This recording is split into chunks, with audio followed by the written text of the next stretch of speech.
Welcome back to Only Talk Sports. We talk sports every single day, or at least we try to. I'm Roche Jeffrey. Subscribe to the channel if you like sports content. Hit that notification bell so you never miss another video.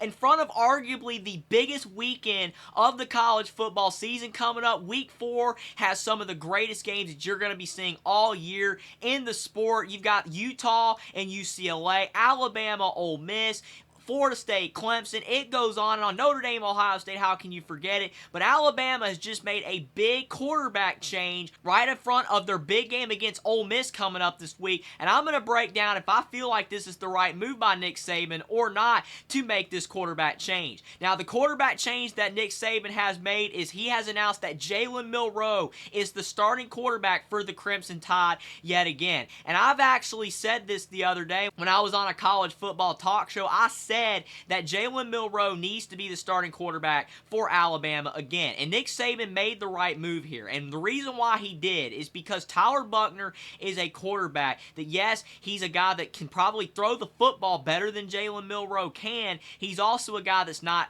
able to scramble that much, but with Alabama's offensive line not being as good as it's been in the past, that really makes Tyler Buchner struggle, and you could tell that he is not ready for the pressure of this Alabama quarterback job. Even though Tommy Rees, the Notre Dame offensive coordinator, and Tyler Buchner, who was the Notre Dame quarterback last year, have that chemistry, it looked like they had no chemistry at all whatsoever against South Florida last week, and granted, he didn't get that fair of a shake, especially with the rain delay and everything going on with that game, but he just does not look like he's ready for the quarterback job. Then you look at Ty Simpson. He's too young. He's a redshirt freshman, and eventually he might be the quarterback of the future for the Crimson Tide, but I do not see that being the case right now. He did make one nice throw over the middle to tight end C.J. Dupree against South Florida, but other than that, he showed no pocket awareness. He was getting sacked left and right because he wasn't paying attention to the backside pressure, and he wasn't getting out of the pocket. And he can scramble, but he was not really using his legs at all whatsoever, and that's where Jalen Milroe comes in. Jalen Milroe has more experience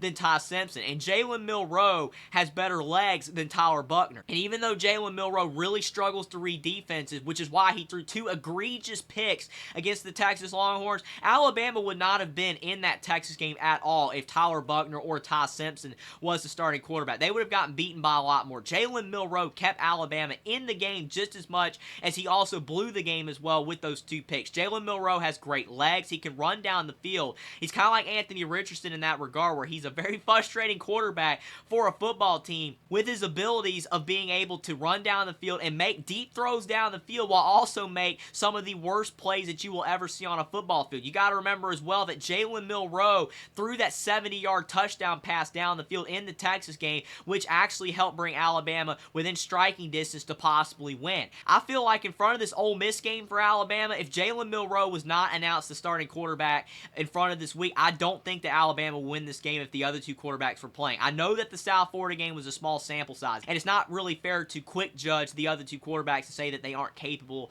of leading the Crimson Tide. Maybe if they were given more of a chance, maybe they would be able to lead Alabama to some wins. But over Ole Miss right now, on the heels of an already dreadful performance against South Florida, I just think Jalen Milroe is the guy here. He played fairly well against Texas besides those two picks. He's got the running ability. Alabama needs to call more plays where he uses his feet, because that's another thing. The play calling for Alabama has been atrocious. They're letting Jalen Milroe sit in the pocket and act like he's Caleb Williams and can drop dimes all over the field. Jalen Milroe has an arm. He's got an Anthony Richardson-like arm. That 75-yard touchdown pass against Texas was insane. He's got the capability to be a good passer, but he's not good enough at reading the defense yet. Do not put the ball in harm's way. And if Jalen Milroe goes out there against Ole Miss and he does not make those egregious mistakes, and if Alabama runs plays that will benefit Jalen Milroe, use his legs more, get out of the pocket, and have him throw a lot of those deep passes down the field where those receivers can get open for Alabama, because they still have talented receivers. It might not be the quartet of Jerry Jeudy, Henry Ruggs, Devontae Smith, and Jalen Waddle, but Alabama still has a talented team, and I feel like Jalen Milroe, even though Alabama's a bit down this year, their play calling on offense and defense with their coordinators is nowhere up to snuff, and Nick Saban looks like he possibly just doesn't have that fire in him right now. Maybe he'll get it back if Alabama starts to win a little bit. He was disappointed in that South Florida Florida performance and the Texas loss. We'll have to see if Nick Saban can get this turned around, but he made the right step early on this week by announcing Jalen Milroe as the starting quarterback. I feel like that Jalen Milroe gives Alabama the best chance for the Crimson Tide to have any success this year. I'm not saying they're going to be a CFP contender. I'm not saying they're going to not lose 3 or 4 games. They very well could. But for Alabama to have any shot to beat Ole Miss this week, Jalen Milroe has to be the starting quarterback for all the reasons that I've just listed, and we'll have to see if it does end up ultimately helping Alabama have a good shot of beating Ole Miss when the Week 4 games are up. Subscribe to the channel if you like sports content. Like this video down below. Comment down below what you think about Nick Saban announcing Jalen Milroe as the starting quarterback for the Alabama Crimson Tide again, and whether you believe he should be the starting quarterback ahead of this Ole Miss game, or if you do believe that Tyler Buckner or Ty Simpson should be the guy. Follow me on Twitter as well. Link is in the description, and I will see you next time.